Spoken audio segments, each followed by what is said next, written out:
Nah, karena tokoh Slenderman itu umumnya digambarkan suka menculik dan membunuh anak-anak, dari situlah dia mendapatkan inspirasi dan hasrat untuk membunuh. Jadi pelajaran tiap kali Ewita, jangan mau difoto atau di video ya. Cing tarap tisai. Tengok kanan kiri dulu apakah ada kamera atau CCTV gitulah barulah encus gitu. Hai, welcome back to my channel. Ketemu lagi sama aku Immanuel. Di video kali ini aku akan membahas kasus pembunuhan yang dilakukan oleh seorang anak di bawah umur dan korbannya pun anak di bawah umur pula. Seperti apa kasusnya? Cus tonton video ini sampai habis.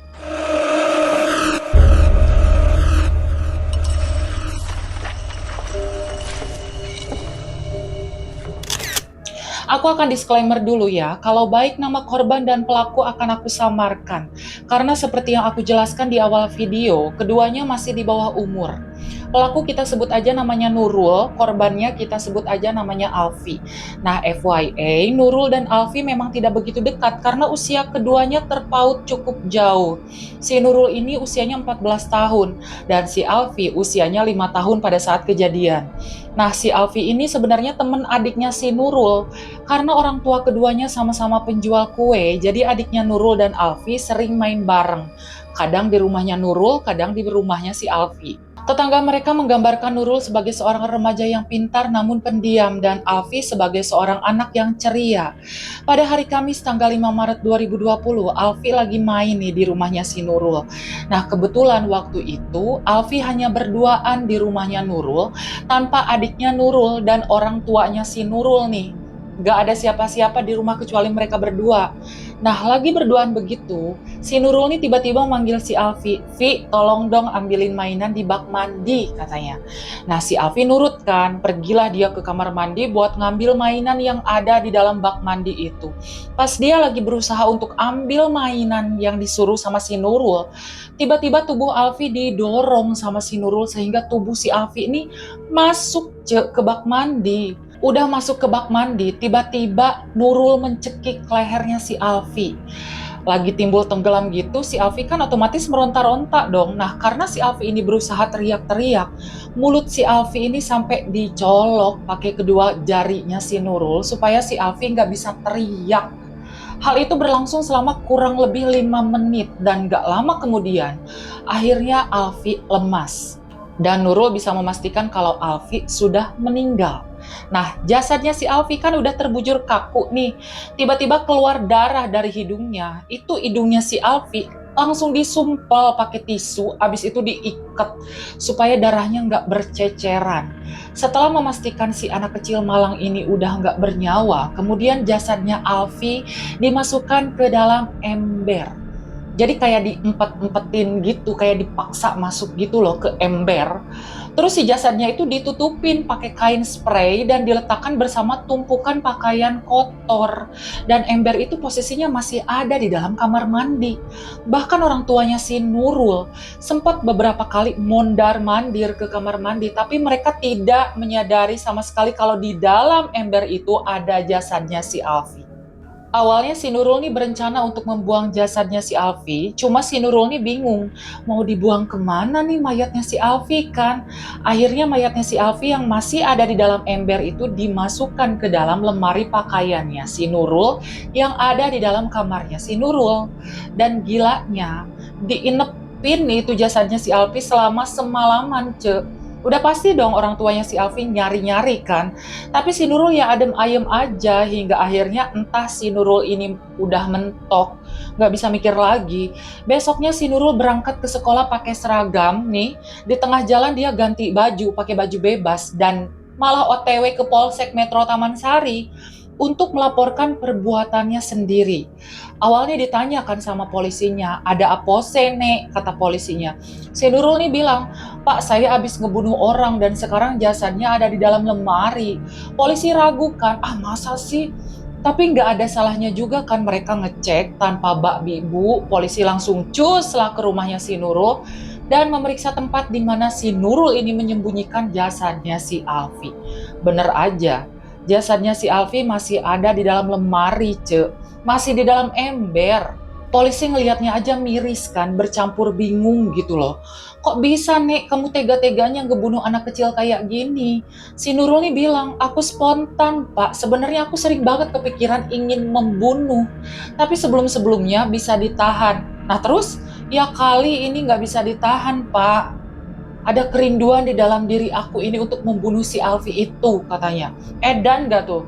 Dari mana kamu dapat inspirasi buat ngebunuh gitu? Si Nurul nih cerita kalau dia dapat inspirasi membunuh karena dia suka banget nonton film horor. Dan beberapa film horor yang disukai oleh Nurul adalah film Child's Play, boneka Chucky yang populer tahun 1988. Terus film Slender Man.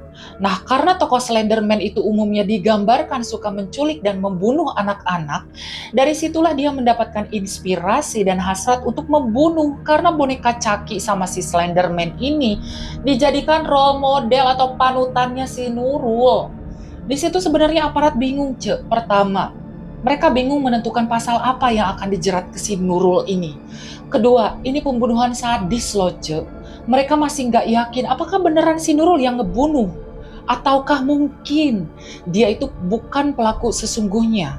Di sisi lain, si Nurul ini sudah mengakui bahwa dirinya lah yang ngebunuh dan dia sendiri merasa sangat puas pas si Alfi ini meninggal. Hingga akhirnya polisi menggeledah rumahnya si Nurul dong, karena mereka ingat beberapa waktu lalu di daerah tempat tinggalnya si Nurul sempat ada laporan anak hilang. Dan sampai hari itu keberadaan anak hilang itu belum ditemukan.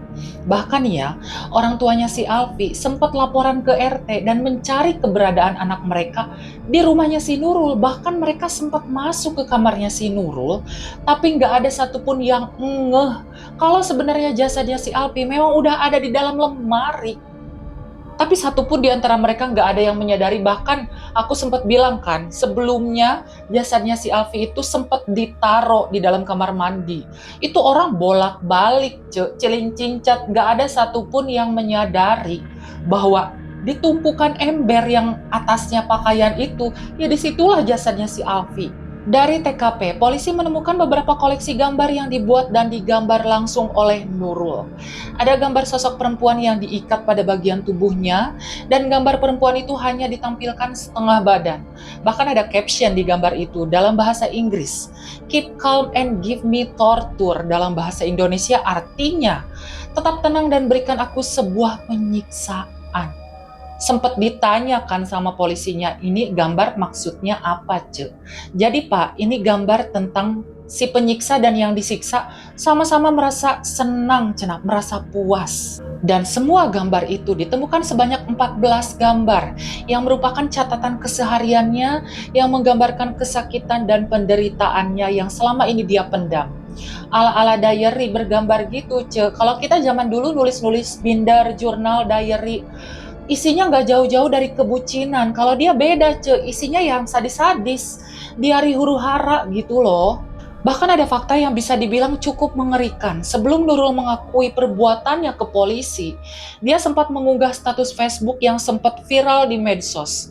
Yang pertama dia nulis status begini, balita tak bernyawa itu masih di lemari bajuku.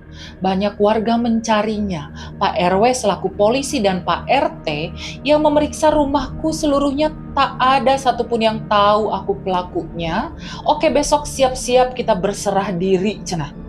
Di saat orang lain lagi kocar-kacir nih nyariin si Alfi yang hilang, dia sempat-sempatnya update status di Facebook. Ya pasti huru-hara dong. Postingan yang kedua, saat Nurul dibawa ke kantor polisi, dia mengunggah foto yang sengaja dia ambil dari sudut pandang penumpang yang berada di belakang mobil. Jadi di foto itu ada dua polisi duduk di bagian depan, dan yang motonya itu ya udah pasti si Nurul. Foto itu dikasih caption, Pak Polnya baik, hehe. Lagi diciduk, sempet-sempetnya jepret, posting foto di Facebook. Kalau kita mah pastinya ketar-ketir dong kalau ada di posisinya dia.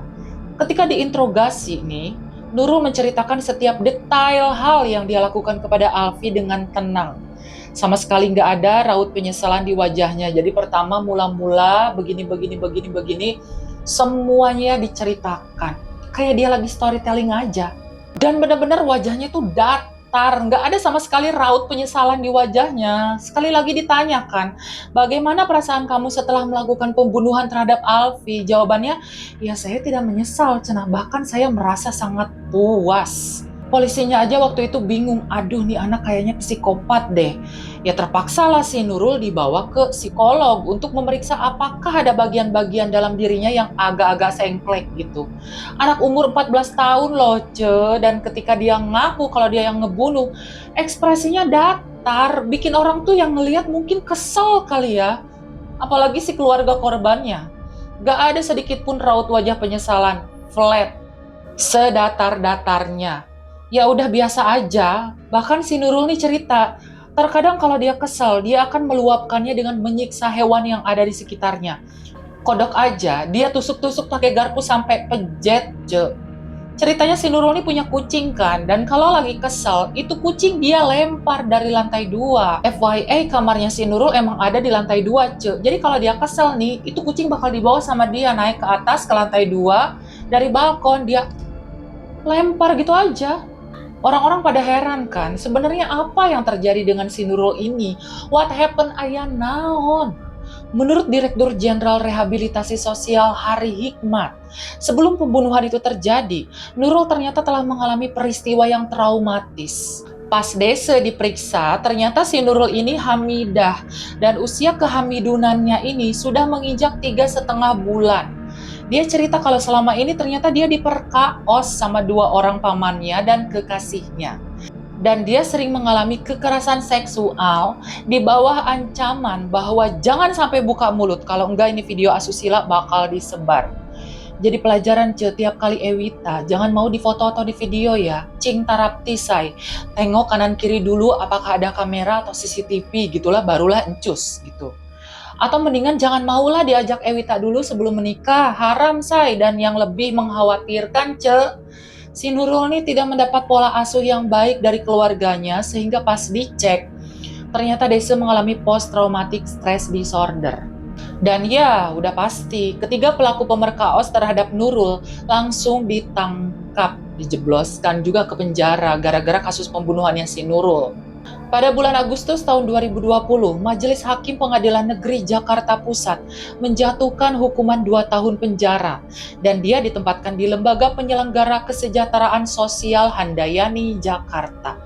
Dan selama proses hukum berlangsung, Nurul selalu didampingi oleh KPAI, meski yang dilakukan Nurul jelas salah. Namun akhirnya dia meminta maaf kepada keluarga korban dan keputusan hakim untuk menjatuhi hukuman 2 tahun penjara dinilai tepat. Karena apabila Nurul nggak dihukum, maka akan menyakiti perasaan keluarga korban. Bahkan Nurul diberikan kesempatan untuk berubah dan memulai kehidupan barunya setelah dia menjalani rehabilitasi. Karena Nurul memutuskan untuk membesarkan anak yang dikandungnya dan masih memiliki cita-cita untuk menjadi seorang animator. Dan untuk ketiga tersangka yang dijebloskan juga ke penjara, aku nggak nemu informasinya karena kasus ini sangat tertutup. Balik lagi, pelaku dan korban keduanya masih di bawah umur, jadi identitas mereka dilindungi oleh negara. Gimana menurut kalian tentang kasus ini? Silahkan tulis di kolom komentar. Dan buat kalian nih yang suka podcast horor dan penelusuran horor, bisa mampir di channel Huru Hara Horor.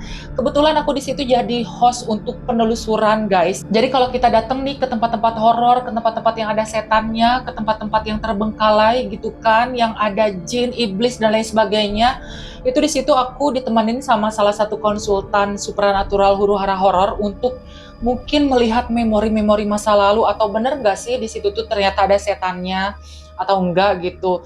Dan konten di channel Huru Hara Horor udah pasti bakalan seru banget, menambah asupan horor kalian, dan linknya akan aku sematkan di deskripsi. Sekian video dari aku. Buat kalian yang nggak sengaja klik video ini, jangan lupa mampir dan tinggalkan jejak dengan cara klik like, subscribe, dan nyalain lonceng notifikasinya. By request apapun itu, kasus kriminal, sejarah, teori konspirasi, biografi, dan misteri, silakan tulis di kolom komentar. See you on the next video. Dadah!